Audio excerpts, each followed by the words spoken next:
పూర్తి వివరాలకు చదవండి రేపటి అక్షర శిల్పం దినపత్రికలో.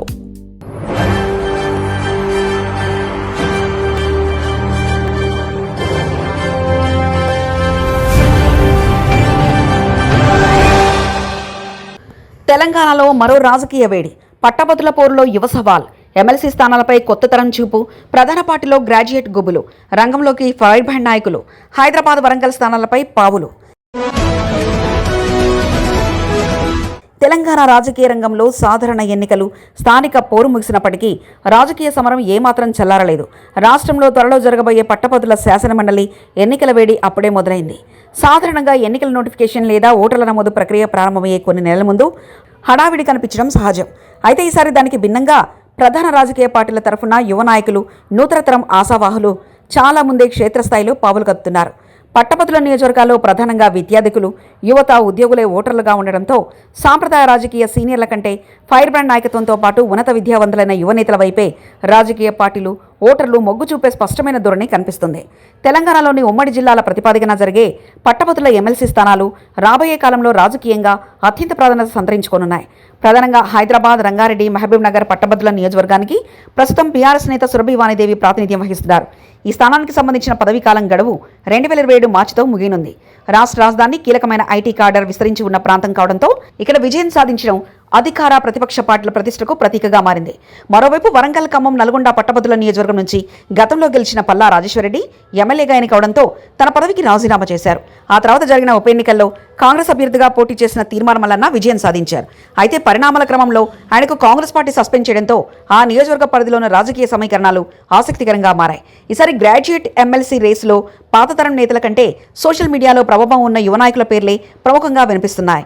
టీపీసీసీ మీడియా కమిటీ చైర్మన్గా, పార్టీ అధికార ప్రతినిధిగా కాంగ్రెస్ వైఖరిని గట్టిగా వినిపిస్తున్న సామ రామ్మోహన్ రెడ్డి అధికార పార్టీ తరఫున గ్రాడ్యుయేట్ ఎమ్మెల్సీ రేసులో బలమైన ఆశావాహిగా ప్రచారంలో ఉన్నారు.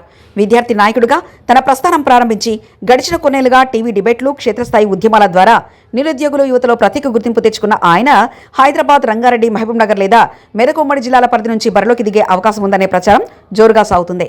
అలాగే బిట్స్ పిలాని విద్యార్థికుడైన రాకేష్ రెడ్డి గతంలో వరంగల్, ఖమ్మం, నల్గొండ ఉప ఎన్నికల్లో బీఆర్ఎస్ తరఫున పోటీ చేసి హోరాహోరీ పోరాటం అందించారు. ఉప ఎన్నికల్లో స్వల్ప తేడాతో ఓడినప్పటికీ 1,00,000కు పైగా మొదటి ప్రాధాన్యత ఓట్లను సాధించి తన సత్తా చాటారు. రాబోయే ఎమ్మెల్సీ పోరులో ఆయన మళ్లీ ప్రధాన పోటీదారుగా నిలబేందుకు ఇప్పటి నుంచి నియోజకవర్గంలో విస్తృతంగా పర్యటిస్తున్నారు. రాష్ట్రంలో అధికారంలో ఉన్న కాంగ్రెస్ పార్టీకి ఈ పట్టభద్రుల ఎన్నికల ప్రభుత్వ పనితీరుకు ఒక రకమైన పరీక్షగా మారనున్నాయి. నిరుద్యోగ భృతి, జాబ్ క్యాలెండర్, గ్రూప్ 1, గ్రూప్ 2 నియామకాలపై విద్యావంతులు, ఉద్యోగ అభ్యర్థులు ఉన్న అభిప్రాయాన్ని తమకు అనుకూలంగా మలుచుకోవాలని ముఖ్యమంత్రి రేవంత్ రెడ్డి నేతృత్వంలో కాంగ్రెస్ వ్యూహాత్మకంగా భావిస్తుంది. అందుకే క్షేత్రస్థాయిలో అగ్రెసివ్గా సమాధానం చెప్పగల యువముఖాలను బరిలోకి దింపే యోచనతో నాయకత్వం ఉంది. మరోవైపు శాసనసభ ఎన్నికల తర్వాత కోల్పోయిన కేడర్ విశ్వాసాన్ని తిరిగి నిలబెట్టుకోవడానికి బీఆర్ఎస్ కార్యనిర్వాహక అధ్యక్షుడు కేటీఆర్ విద్యార్థికులు, యువ గ్రాడ్యుయేట్లను ముందు వరుసలో నిలబెడుతున్నారు.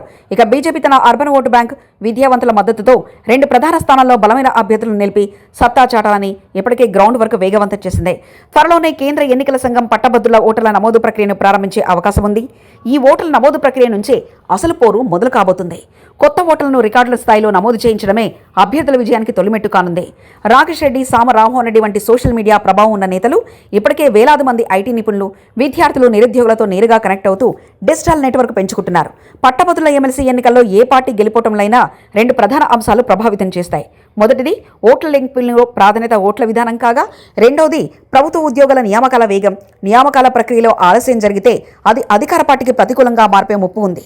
అదే సమయంలో ప్రతిపక్షాలు కేవలం విమర్శలకే పరిమితం కాకుండా విద్యావంతులకు నచ్చేలా స్పష్టమైన అజెండాను చూపిస్తేనే ఓట్లను ఆకర్షించగలవు. ఈ పరిణామాల మధ్య రాబోయే గ్రాడ్యుయేట్ సమరం తెలంగాణ రాజకీయాల్లో సరికొత్త ట్రెండ్ సెట్టర్గా మారనుంది. మరిన్ని కథనాల కోసం సబ్స్క్రైబ్ చేసుకోండి మీ అక్షర శిల్పం. పూర్తి వివరాలకు చదవండి రేపటి అక్షర శిల్పం దినపత్రికలో.